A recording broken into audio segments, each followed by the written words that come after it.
के साथ पटना से ये बड़ी खबर, जहां एसटीईटी की मांग को लेकर जमकर प्रदर्शन किया जाता हुआ। बीपीएससी से एसटीईटी कराने की मांग 2 साल से परीक्षा ही नहीं हुई है, जिसे लेकर अभ्यर्थियों का आक्रोश है। हजारों की संख्या में छात्रों का प्रदर्शन इस वक्त चलता हुआ। सरकार से एसटीईटी की मांग लगातार ये छात्र कर रहे हैं और हजारों की संख्या में छात्र सड़क पर उतरकर अपनी आवाज को बुलंद करते हुए। तस्वीरें इस वक्त आपके टीवी स्क्रीन पर, जहां एसटीईटी की मांग को लेकर प्रदर्शन करते हुए ये छात्र आपको नजर आ रहे होंगे। हाथों में तख्ती, बैनर, पोस्टर और सड़क पर आपको ये हुजूम जो दिख रहा है, ये छात्रों का है। छात्र ये चाहते हैं कि सरकार एसटीईटी की परीक्षा करवाए, जिसका इंतजार ये छात्र काफी वक्त से कर रहे हैं। बीपीएससी से ये एसटीईटी कराने की मांग जो है वो लगातार छात्रों की तरफ से की जाती हुई और आज सड़कों पर उतरकर इन्होंने अपनी आवाज सरकार तक पहुंचाने की कोशिश की, ताकि सरकार इस पर संज्ञान ले और इनके हित में भी फैसला लिया जाए। बस गुहार लगा रहे हैं, आंगनबाड़ी सेविका को दिए, आशा कार्यकर्ता को दिए, बिजली फ्री किए, डोमिसाइल नीति को लागू किए, तो सभी लोगों को न्याय दीजिए। एसटीईटी का आयोजन करा लीजिए। मुख्यमंत्री जी से हजारों की संख्या में, आज 10,000 की संख्या में हम लोग अभ्यर्थी सड़क पर उतरे हैं और निश्चित रूप से स्टेट नहीं तो वोट नहीं, नीतीश कुमार जिंदाबाद। लेकिन आप एसटीईटी परीक्षा करा लीजिए, यही हमारी डिमांड है। तो वहीं बिहार में शिक्षकों के ट्रांसफर को लेकर बिहार के मुख्यमंत्री नीतीश कुमार ने एक बड़ा फैसला किया है। शिक्षकों के ट्रांसफर पोस्टिंग को लेकर उन्होंने शिक्षा विभाग को साफ तौर पर निर्देश दिया कि अंतर जिला ट्रांसफर में जिन शिक्षकों को परेशानी हो रही है उनसे 3 विकल्प लिए जाएं और ये 3 विकल्प 3 जिलों के तौर पर हों, जिसमें शिक्षकों का विकल्प लेने के बाद ही उनके ट्रांसफर किए जाने चाहिए। मुख्यमंत्री नीतीश कुमार ने इस बात की जानकारी खुद सोशल मीडिया प्लेटफॉर्म एक्स पर पोस्ट के जरिए दी है। उन्होंने कहा क्या है, जरा वो भी जान लीजिए। मुख्यमंत्री के इस निर्देश के बाद शिक्षकों के लिए अब 3 जिले का विकल्प का रास्ता जो है वो साफ हो चुका है। मतलब अब शिक्षक अपने आवेदन में 3 जिलों का विकल्प चुन सकते हैं और इन्हीं 3 में से किसी एक जिले में उनका ट्रांसफर किया जाएगा, जिसकी जानकारी खुद बिहार के मुख्यमंत्री नीतीश कुमार की तरफ से दी गई। अब देखिए जरा, ट्रांसफर के लिए शिक्षकों से 3 जिले का विकल्प मांगे जाने के सीएम के इस फैसले पर सियासत तेज हो गई है। सत्ता पक्ष जहां इस फैसले पर जोरदार इसका स्वागत करता नजर आ रहा है, तो वहीं विपक्ष के नेताओं ने इस पर क्रेडिट की सियासत एक बार फिर से शुरू कर दी है। अब शिक्षकों का तबादला दूर दराज न होकर उनके द्वारा वांछित जिले में हो सकेगा। तबादले के लिए जिला पदाधिकारियों द्वारा गठित समिति करेगी। इससे शिक्षकों को सहूलियत तो होगी, पठन पाठन के कार्य में भी उनकी तत्परता बढ़ेगी। इच्छित प्रखंडों या उनके निकट के विद्यालयों में स्थानांतरण से शिक्षकों में हर्ष है। मुख्यमंत्री जी के इस निर्देश का स्वागत है। आदरणीय मुख्यमंत्री जी स्थानांतरण के लिए जो 3 जिलों के बारे में जानकारी दे रहे हैं कि उनके चॉइस पर होगा, ये महागठबंधन की सरकार में फैसला हुआ था, आज ये लागू कर रहे हैं। ये तो सबको पता है कि तेजस्वी यादव जी का देन था कि इसमें सरकार में आए तो शिक्षा व्यवस्था को सुदृढ़ किया और शिक्षकों की भलाई के लिए काम करके दिखाया। हमारा शिक्षक साथियों से आग्रह है कि अपना धैर्य बनाए रखें। सरकार, डिपार्टमेंट और सारे ऑफिसर्स आपके लिए काम कर रहे हैं। आपके हाथ में बच्चों का भविष्य संवारना है। उस दिशा में आपका योगदान समाज को मिलता रहे, यही सबसे महत्वपूर्ण है। देखिए, दुख इस बात का है कि अब मुख्यमंत्री नीतीश कुमार भी भाजपा नेताओं की तरह गलत बयानी करने लगे हैं।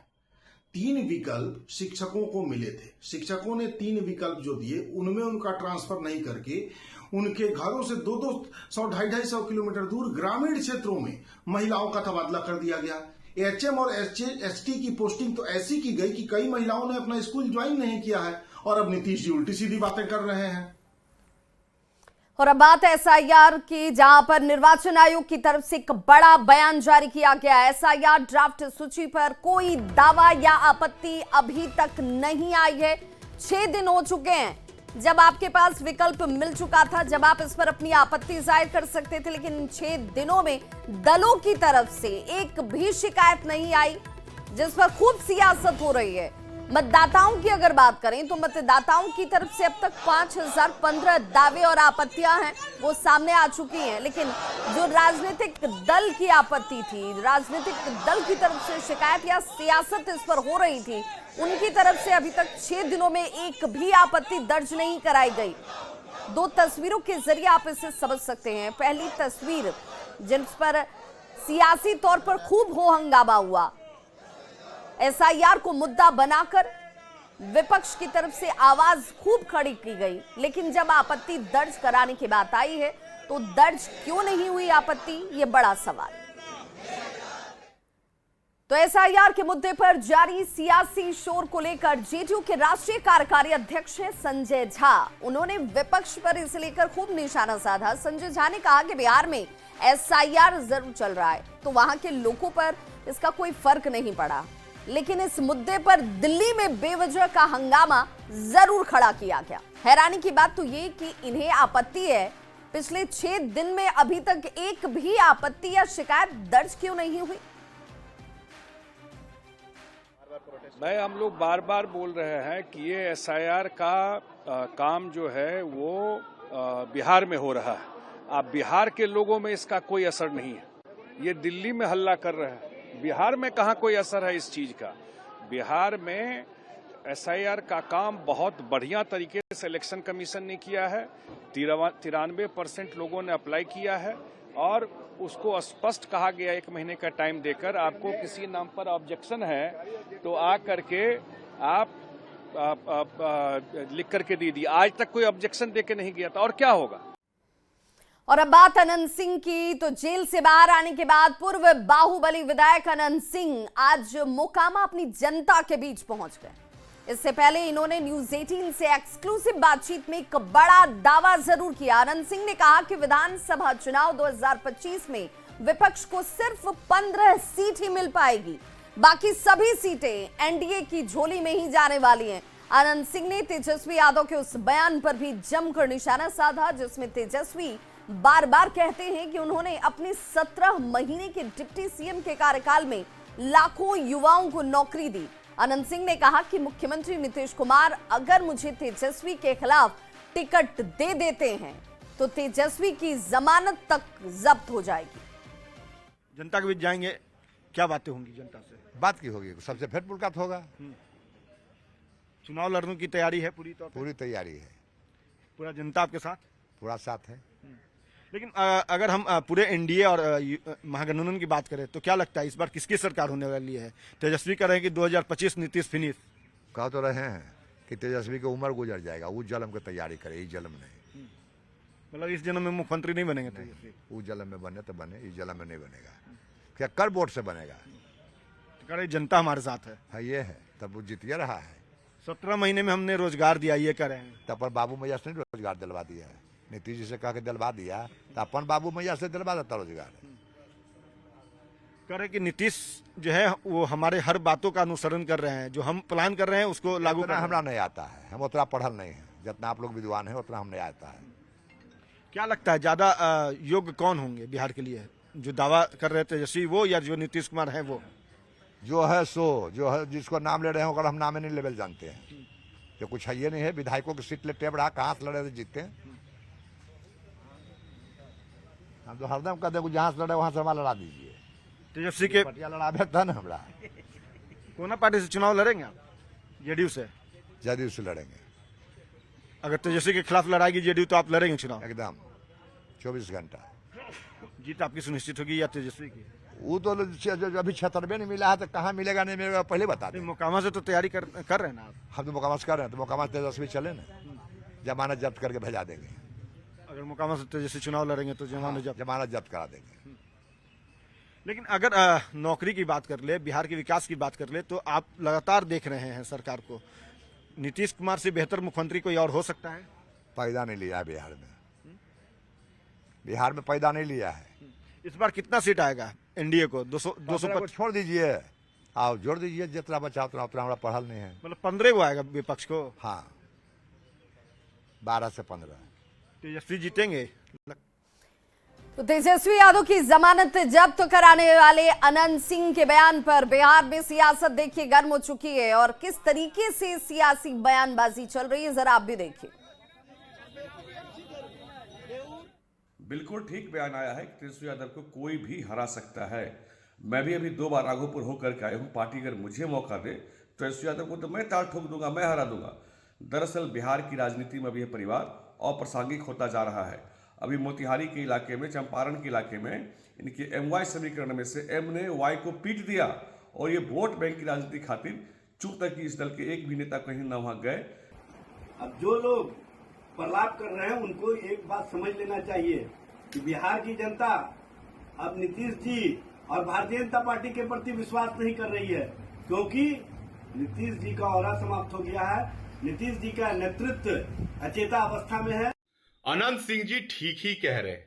2010 के चुनाव में 22 सीट पर सिमट गई थी राष्ट्रीय जनता दल। आगामी विधानसभा चुनाव में उससे भी बुरा हाल होना है राष्ट्रीय जनता दल का। भाई तेजस्वी जी खुद राघोपुर से चुनाव हारने जा रहे हैं। बिहार की जनता ने जब आदरणीय लालू प्रसाद जी को मौका दिया था तो बिहार को खंडर बना दिया, बिहार को बर्बाद कर दिया। इसलिए बिहार की जनता अब फिर से राष्ट्रीय जनता दल के झांसे में नहीं आने वाली है। देखिए, नीतीश कुमार को बिहार की जनता त्राहिमाम संदेश दे रही है। और रही बात महागठबंधन के सरकार बनाने की, तो हम जीतेंगे भी और सरकार भी बनाएंगे। लेकिन अनंत बाबू, आपके सीट का क्या होगा? आपको तो टिकट भी देना मुनासिब नहीं समझ रही है एनडीए। और आपने तो पिछली बार देखा भी कि आपके साथ क्या हश्र हुआ है और लगातार आपके साथ सरकार किस प्रकार का खेल खेल रही है। तो आप क्यों चिंता कर रहे हैं? और बड़ी खबर इस वक्त आ रही है तेजस्वी यादव के बयान से जुड़ी हुई। इस वक्त ये बड़ी खबर इलेक्शन कमीशन के नोटिस पर तेजस्वी यादव की तरफ से बयान दिया गया, जिसमें इलेक्शन कमीशन से कोई नोटिस मिला ही नहीं। तेजस्वी यादव ये कह रहे हैं पटना निबंधन कार्यालय से जरूर नोटिस मिला है, नोटिस का जवाब भी दिया जा रहा है। 2 एपिक नंबर पर तेजस्वी यादव ने कहा कि गलती इलेक्शन कमीशन की और जवाब हम दें। तो पटना निबंधन कार्यालय से नोटिस मिलने की बात जरूर सामने आई, लेकिन तेजस्वी यादव कह रहे हैं कि हमें इलेक्शन कमीशन की तरफ से कोई नोटिस नहीं मिला है। और क्या कुछ कहा है तेजस्वी यादव ने, जरा आप भी सुनिए। चुनाव आयोग से हमको कोई नोटिस नहीं आया है। हमको पटना जिला से निबंधन से आया है और उसका अच्छा जवाब जो है हम दे रहे हैं। बात यह है कि अगर 2 एपिक नंबर जारी किया तो गलती किसकी है? मतलब गलती खुद करे और एक्सप्लेनेशन हमसे मांगे। ये आज तक हुआ है क्या ऐसा? खुद गलती कीजिए और एक्सप्लेनेशन भी हमसे मांगिए। हम तो भाई एक ही जगह ना हमेशा से वोट देते रहे हैं, तो इसका जवाब जो दिया जाएगा उसका कोई जवाब इनके पास होगा नहीं। तो जवाब जरूर दिया जाएगा, लेकिन उस जवाब का जवाब इनके पास नहीं होगा, क्योंकि गलती इलेक्शन कमीशन के 2 एपिक नंबर आखिर कैसे जारी हो गए, ये सवाल तो इलेक्शन कमीशन से पूछा जाना चाहिए। पटना निबंधन कार्यालय से नोटिस जरूर मिला है, लेकिन उसका माकूल जवाब हमारी तरफ से दिया जाने वाला है। लेकिन एपिक नंबर को लेकर जिस तरीके से लगातार सवालों के दायरे में तेजस्वी यादव है, और तेजस्वी यादव इस बात से सीधे तौर पर इनकार कर रहे हैं कि इलेक्शन कमीशन की तरफ से उन्हें किसी तरह का कोई नोटिस मिला ही नहीं है। अगर नोटिस मिलेगा तो उस पर जवाब दिया जाएगा, लेकिन सवाल तो पहले इलेक्शन कमीशन से ही पूछा जाना चाहिए कि आखिर एक मतदाता के पास 2 एपिक नंबर आ कैसे गए, ये जारी कैसे हो गया, ये खामी कहां से थी, और इसके लिए जवाबदेह कौन से लोग हैं, किनसे ये सवाल पूछा जाना चाहिए। मीडिया के सामने आए, उन्होंने कहा कि भाई हमसे किसी तरह का कोई सवाल जवाब किया ही नहीं गया, कोई नोटिस हमें मिला ही नहीं है, लेकिन अगर मिलेगा तो उस पर मैं जवाब दूंगा। 2 एपिक नंबर पर सियासत जो है इस वक्त देखिए कितनी गर्म होती हुई। उन्होंने कहा कि यह गलती है, और गलती किसकी है? इलेक्शन कमीशन की है। तो जवाब कौन देगा? इलेक्शन कमीशन को ही देना चाहिए। हालांकि एक बार जरा फिर से सुनिए तेजस्वी यादव ने कहा क्या कुछ है। चुनाव आयोग से हमको कोई नोटिस नहीं आया है। हमको पटना जिला से निबंधन से आया है और उसका अच्छा जवाब जो है हम दे रहे हैं। बात यह है कि अगर 2 एपिक नंबर जारी किया तो गलती किसकी है? मतलब गलती खुद करे और एक्सप्लेनेशन हमसे मांगे, ये आज तक हुआ है क्या ऐसा? खुद गलती कीजिए और एक्सप्लेनेशन भी हमसे मांगिए। हम तो भाई एक ही जगह ना हमेशा से वोट देते रहे हैं, तो इसका जवाब जो दिया जाएगा उसका कोई जवाब इनके पास होगा नहीं। और इस बड़े खबर पर हमारे साथ बीजेपी प्रवक्ता प्रभाकर मिश्रा जी जुड़ चुके हैं। बहुत स्वागत प्रभाकर जी आपका। तेजस्वी यादव से आप लोग सवाल पूछ रहे हैं, बार बार कह रहे हैं कि भाई पिक नंबर के दो आपके पास वोटर आई कार्ड पहुंच जाते हैं, लेकिन वो तो कह रहे हैं कि बना कैसे, गलती किसकी, जवाब मैं क्यों दूं? इसी का तो जवाब उनको देना चाहिए। पिछले चुनाव में उन्होंने जो ईपिक नंबर डाला अपने घोषणा में, नंबर से तो इनका नाम चढ़ा हुआ है। तो जो नया ईपिक नंबर वो दिखाए जिसके आधार पर उन्होंने कहा कि मेरा नंबर नाम नहीं चढ़ा, तो उनको बताना चाहिए ना कि ये कौन सा फर्जरी ईपिक नंबर ले आए। देखिए क्या है कि ये तो वंशानुगत है ना, पिता भी झूठ बोलने के मास्टर थे, पुत्र भी उसी लाइन पर चल रहे हैं, तो इसमें माने अंतर दिखता नहीं है। चुनाव आयोग दो बार रिमाइंडर दे चुका उनको। लेकिन प्रभाकर जी वो तो मीडिया के सामने कह रहे हैं, ये तो उनका बयान है, ये बयान भी हम चला रहे हैं। वो कह रहे हैं हमें कोई नोटिस मिला ही नहीं है, आखिर हम जवाब किस बात का दें? आर में भी निकल रहा है, इन्होंने भी कहा कि नोटिस चुनाव आयोग देगा तो हम उसका जवाब देंगे। चुनाव आयोग कह रहा है कि हम उनको दो बार रिमाइंडर दे चुके हैं। अब कौन झूठ बोल रहा है कौन सच बोल रहा है आप समझ सकती हैं। अच्छा, ये तय कैसे होगा प्रभाकर जी? जिसका फितरत ही झूठ बोलना है, आप देख लीजिए पूरा उनका कार्यकाल केवल झूठ के आधार पर बना हुआ कार्यकाल है। ये नाबालिग थे और अरबों की संपत्ति के मालिक बन गए, उसका जवाब पूछता रहा कोर्ट, आज तक नहीं दिए। तो किसी चीज का जवाब ही नहीं देते हैं, दोषारोपित करते हैं केवल। नहीं प्रभाकर जी, मैं ये जानना चाह रही हूँ, गले के हड्डी बन गई है इनके लिए, यह 2 ईपिक कार्ड गले का हड्डी बन गया है। न इनको उगलते बनता है न निगलते बनता है, इसी बेचैनी में है ये। ठीक प्रभाकर जी, मैं ये जानना चाह रही हूँ कि क्या जिस प्रक्रिया के तहत किसी का वोटर आईडी कार्ड बनता है, पिक नंबर जारी होते हैं, ये तो एक व्यवस्था के तहत होती है ना? कोई भी जाएगा और चाहे तो 10 पिक नंबर जारी करवा करके वोटर आई कार्ड बनवा सकता है क्या? ऐसा नहीं होता है। हम लोगों के पास भी है ना, हम लोग भी मतदाता हैं, हम लोग के पास एक ईपिक नंबर है और एक ईपिक नंबर के आधार पर हम वोट कास्ट करने जाते हैं वोट।